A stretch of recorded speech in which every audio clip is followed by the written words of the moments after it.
Ito, isa na namang makina ang nadali. Kababayaan ng driver. Paanda rin natin.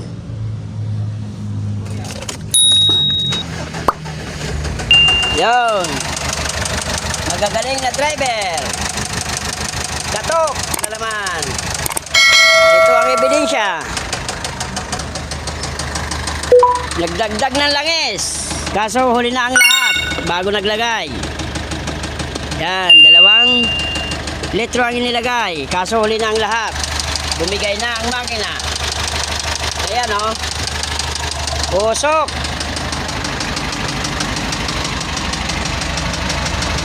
Yan. Ang ganda-ganda ng makina nito. Nang dahil sa driver. Katok na naman ang makina. Ayan o. Ito na guys, yung update ng ginagawa natin na puton na tornado. So ito, ang nangyari po dito ay naubusan ng langis. So yan, ito guys, ang nangyari sa kanya. So ang ginawa ko, binuksan ko muna sa taas. Ngunit wala akong napansin na problema dito. Ang ginawa ko, pangalawang option ko is nagbukas na ako sa crankcase sa ilalim. Bali ito na. Ayan yung ating valve cover. Tapos yung ating crankcase. Ayan. Ito guys ang napansin ko rito. So ayan guys ang nangyari sa kanya. Katok po yung rod bearing or connecting rod bearing. So ngayon ang ginagawa ko po, dahil kinayod po yung kanyang sigunyal, hindi naman asin na malalim, pero ginagawa natin ang paraan para hindi na tayo magbaba ng makina. So ito na guys, ginagawa ko po, ito yung rod bearing na ito po yung nandito. Ngayon kumuha tayo ng bago na standard. Ito po, Cummins na connecting rod bearing. So yan, may nakalagay po yan. Yan.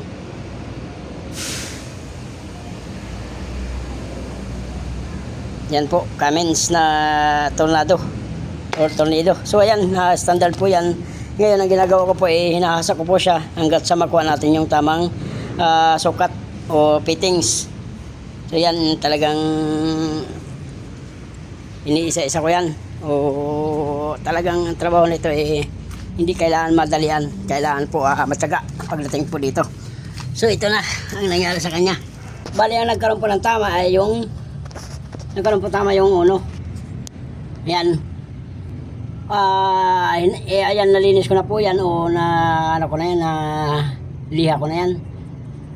Ayun, konting ano lang para mapinis.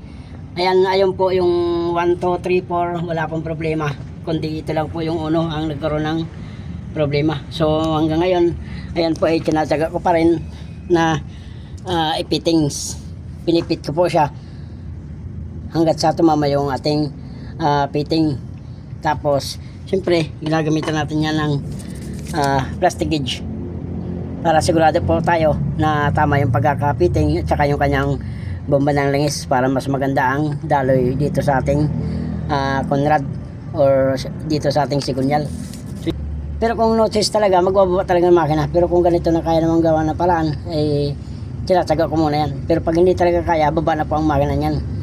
Pero hanggat kung mahabol natin yung gauge niya o yung tamang fitting, gagawin po natin para hindi mahaba ang trabaho. So gawa muna natin ang paraan kung kaya. Pag hindi talaga, baba talaga yan. Hindi siya palyado pero magaspang yung andar o may kalansing sa makina. Bali ito lang yung ating trouble sa ngayon. Ito lang guys, wala tayo ibang trouble kundi ito lang muna. Wala pa, ito tapos na rin kahapon. At yung isa na nandito na 4H HL1, ito nagbaba ng transmission. Yan, napalit tayo ng, ito po guys ay 4HL1 na hindi may kambyo.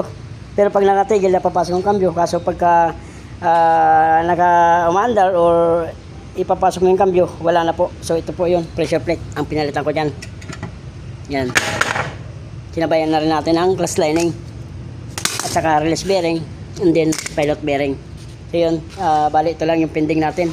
At sana naman sa mga driver bago po kayo bumiyahe o lumabas sa o bago kayo sumampa sa truck, sana pakicheck naman muna ng tubig, langis sa ating radiator, sa langis sa ating makina para hindi naman naabot ng ganito.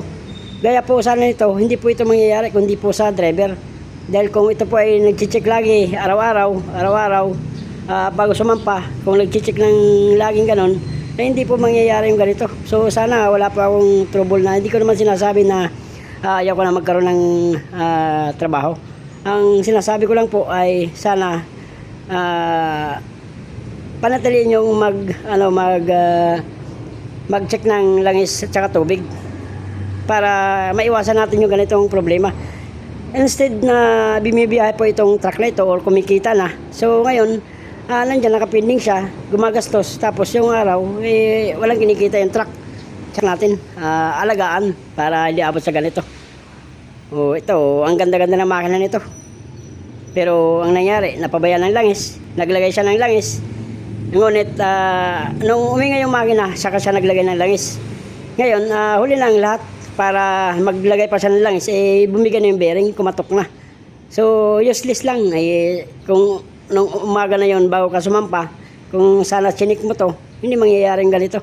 Para paras tayo walang trabaho sana, o para paras tayo walang wala sana ang pending na trabaho na ganito. Yan, gastos tapos walang kita yung truck. Yun lang ang masasabi ko sa ating mga driver. Sana check muna bago sumampa, araw-araw, kahit araw-araw o twice a day, okay lang yun. Kasi may monitoring naman tayo sa sa panel gauge. Malalaman natin yan kung overheat o magbi-blink doon sa panel gauge yan, kung empty na yung ating oil.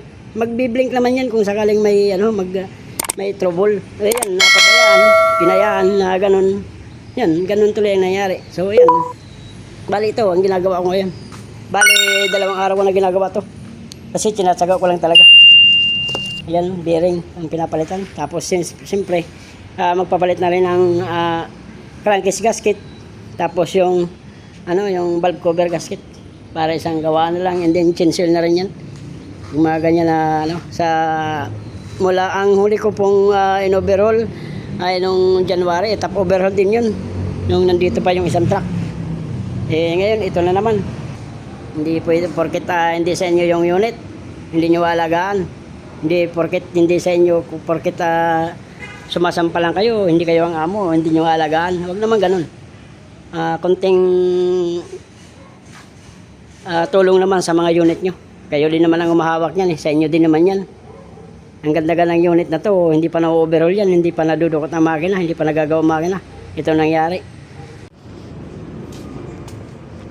Ito guys ang nangyari. Bali ito, tuluyan na natin talagang ibababa to dahil hindi na po kaya ng machine shop. At saka ito guys, talagang magpapalit tayo ng sigunyal. Napakalalim ng tama niya. So ang gagawin natin, no choice tayo kundi magpalit ng sigunyal na panibago. So balik sa standard, ito standard kaso hindi na kaya na machine shop, kundi papalitan talaga ng bagong na yan, yung sigunyal. So ayan, nakababa na yan yung ating cylinder head. So baba natin yan, sambo, tuluyan na. Papalit tayo ng collecting rod bearing, side thrust washer, tapos main bearing. Yan, pull down na yan, sambuong makina. Baba na yan, so tuluyan na talaga yan, no choice kundi palitan ng sigunyal na bago dahil malalim yung kayod ng kanyang sigunyal. Ito ay computer box na rin. Yan, ito ginagawa din, Cummins din na Photon, computer box na rin. Baba din transmission, puto lang kable, tsaka sliding to. So yan, binababa na rin yan. Yan yung ating mga ginagawa ngayon. Bali dalawa yung ating problema ngayon. Ito para sa Photon, tapos itong van, tapos itong isang truck. At ito na guys, yung update ng ating ginagawa. So yan, bubuin na natin yan guys. Ito yung ating overhauling gasket guys. Meron tayong isang buo. So baling nangyari ito, general overhaul na guys, kasi may mga gasket, tapos may mga o-ring na kailangan palitan. So ang ginawa ay isang set na lang na overhauling ang binili natin, kasi ganun din. So ito yung kanyang cylinder head gasket. Yan, tapos nagpalit tayo ng isang Conrad. Ayan guys, tapos yung piston, yun pa rin yung kakabit natin yung uno. Kasi ito guys, nagkakayod yung ating Conrad cap. Yan, nagkaroon ng tama. So papalitan natin ng brand new yan. So at saka ito guys, nagpalit tayo ng ating sigunyal. Kasi ito guys yung may tama. Ayan, yung uno. Ayan, ang lalim ng tama ng kayod. Di gaya dito, nawala. Ayan, ito, meron. Piston, yun pa rin na ikakabit natin. So yun guys, yung ating mga piyesa.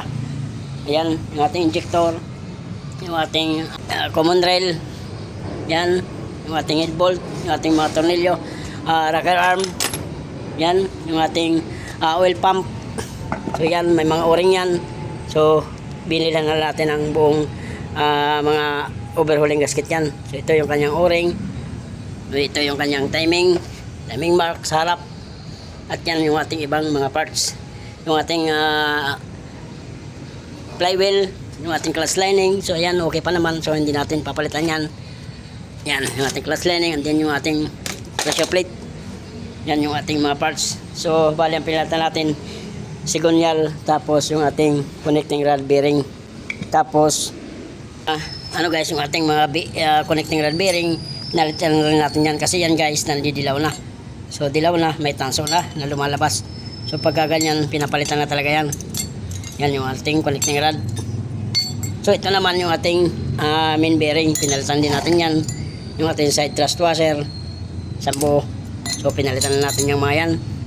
Bali connecting rod bearing, main bearing, sigunyal, tapos yung ating connecting rod. So yan guys, bubuhin na natin to. Yan, nakakasana yung ating sigunyal. So yan, nakapiting na yan. Simbolin na lang natin yan. And then ikakabit na natin dito sa chassis yan. Yun, baba transmission, sliding.